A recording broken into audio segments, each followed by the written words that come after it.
Kaip gera Lietuvoj. Labai gera. Aš tokia laiminga, kad aš grįžau.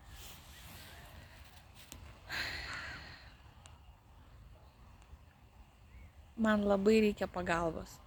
Kokios pagalbos man reikia? Mane jau antrą kartą duoda į teismą. Aš jau nelaukiau, kada mane išmes į gatvę ir kada uždarys ten kur nors ir taip toliau. Tai man reikia pagalbos. Man reikia pinigų paskolinti apie 20 000. Gal kas nors galėtų man padėti. Verslininkai, jeigu Jevgenijus neturi. Nu, šiaip tai čia jo yra misija man padėti, nes aš atvesiu didžiausią dalį žmonių. Bet aš prašau, aš maldauju, nes man tikrai reikia pagalbos. Taip kaip dabar yra, aš jau važiuoti atgal nebegalėsiu, nes aš sukelsiu visus čia. Tai aš jau nebegalėsiu važiuoti, skristi atgal. Tai mano tokia užduotis ir yra sukelti jūs visus ant kojų, o Jevgenijui yra tęsti savo misiją. Nes ir jo apmokymai yra leidžiami tik 15%, kiek jisai norėtų. Jeigu jūs pažiūrėtumėt iš tų video, tai jo verslas dabar atrodo maždaug taip, kaip ten yra toks video medis. Pažiūrėkit, jo verslas maždaug taip atrodo. Ir aš grįžau išgelbėti jo sielas, nes jis ne tuo keliu eina ir parodyti, kaip reikia padaryti, o jam jau teks gelbėti mano kūną, nes aš esu taip nukankinta, kad man jau sunku ir kalbėti ir kažką daryti. Aš nenoriu su nieko bendrauti, man reikia labai tokio gero poilsio mano kūnui, mano protui atsigauti, nes aš 15 metų ariau ir dieną ir naktį ir sprendžiau labai didelės problemas. Ir jos yra ne tik mano salono, bet jos yra ir klientų, ir labai daug visokių dalykų. Taip kad aš prašau pagalbos, kad labai prašau, padarykite tai, ką aš prašau.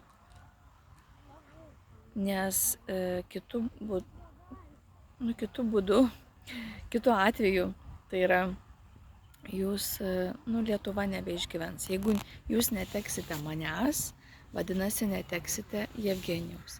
Jeigu neteksite Jevgenijaus, Lietuvos nebebus. Tai viskas yra pačiu laiku. Jūs esate apsaugoti, jūs esate mylimi, kantriausia, nuoširdžiausia, švariausia tauta. Ir aš labai didžiuojasi būdama lietuvė. O jeigu norite intrigų, tai galite parašyti, pavyzdžiui, ar straipsnį, ar dar kažką, bet tik tada, kai visi sugrįš į Lietuvą.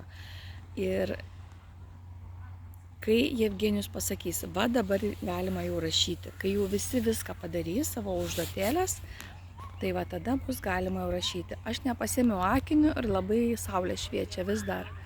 Aš labai jo mėgaujuosi, dėl to tokia užsimerkusi. Ir kai visi viską padarys, va tada bus galima. Pavyzdžiui, storulė, Lietuvos storulė išgelbėjusi tautą. Bet jeigu tai prašysite, jūs skaudinsite Jevgenijų, gal taip nereikia. Nes jis manęs negelbėjo dėl to, kad aš stora ir maža. Bet aš suplanėsiu, jeigu aš turėsiu nors kiek poilsio ir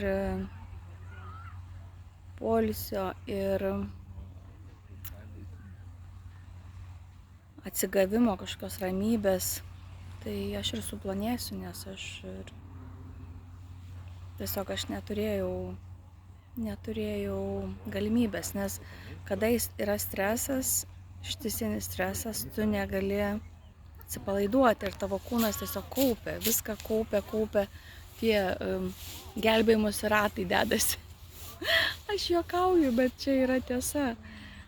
Ir aš anksčiau nesuprasdavau, kodėl tie žmonės storėjo, pasirodo, man teko pabūti storule tam, kad aš suprasčiau, su kokiamis problemomis žmonės susiduria, moteris susiduria. Aš kalbėsiu tik apie moteris, nes aš gimiau būti moterimi. O Jevgenijus galės jau mokinti vyrus, o aš mokinsiu moteris. Tai va, aš net nesapnavau, kad man teks tokia užduotis ir aš privalau būti išgirsta. Tai va, štai ko aš čia sugrįžau.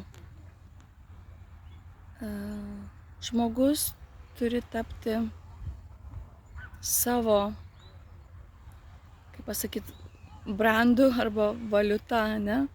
Valiuta arba prekinių ženklų, ar kaip pasakyti, va tai prekinis ženklas esu aš, visos Lietuvos. Prekinis ženklas. Mes labai daug ką galime padaryti kartu. Aš viena labai daug padariau. Sužinojau labai daug atsakymų, kurie reikalingi Jevgenijui aljansų plėtrai. Ir būtent suvienyti Lietuvą. Padaryti ją tokią stiprią, tokią, kad visi taip tikėtų, kaip aš tikiu. Ir labai smagu bus, kadangi labai daug žmonių, ta prasme, visi susivienys ir svarbiausia būtinai tos įvykius, kad matytų visi maži vaikučiai, nes jie pasakos iš kartos į kartą, kad čia atsirado tokia Beata ir toks Jevgenijus ir kaip čia buvo. Ir jeigu jūs pažiūrėtumėt ant kryžiaus kalno, aš stoviu ant kalno, Marija stovi ant kalno, ne? O Jevgenijus yra pačiam priekį, ne?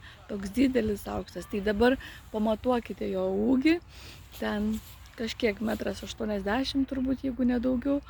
Ir dabar pažiūrėkite, ant kiek jisai išaugs ir kokio dydžio jis taps. Per šitą, per mane, per visą šitą situaciją. Jo, tai pagrindinė tokia yra užduotis, kad aš negaliu važiuoti pas tėvus ir čia dabar poilsiauti ir taip, aš mėgaujuosi puikiu oru, mane aukščiausiasis labai myli ir lepina tokiu nuostabiu oru, kaip ir jūs visus. Ir kad pabaigčiau visas savo užduotis ir kad jūs visus suvienyčiau, tai va toks yra tikslas. Jeigu jūs mane dar kartą nukryžiuosite, nuvešite į tą mikrobanginę, žinokite, aš daugiau niekada su niekuo nesikalbėsiu ir nevalgysiu. Jevgenijus geležinis, bet aš irgi geležinė. Ir šiuo atveju aš esu stipresnė, taip kad moteris visada yra stipresnės. Ir tada manęs jau čia nebebus. Manęs nebus, Jevgenijus nebus. Jevgenijus nebus, Lietuvos nebus. Nebenoriu kartoti daugiau. Tai yra vienintelį kartą ir paskutinį. Labai prašau, maldauju. Galbūt kažkokie verslininkai man galėtų padėti paskolinti pinigų. Šiaip tai, kai Jevgenijus atidarys vartus, kai visi galės ateiti į Aljansum tik per saloną Beautiful, nes kiek jau atėjo per tuos 5 metus, tiek jau išmokino tų žmonių, tiek ir yra, bet dabar jau viskas. Turės visi eiti tik per mano vartus. Tik per mane, per mano merginas. Ir kas pažįsta mano darbuotojus, kviečiu pas jas prisijungti. Tai va, tiek trumpai, o Jevgenijus neturi išeities, jis privalės atidaryti vartus ir priimti mane ir su tuo pačiu numeriu, kuris man duotas. Nes jis man labai svarbus šitas numeris. Aš paskui pasakysiu ir paaiškinsiu. Gerai? Tai tiek, mėlyjeji. Laukiu jūsų pagalbos ir palaimintos dienos. Jūs jau esate palaiminti, nes jūs turite mane.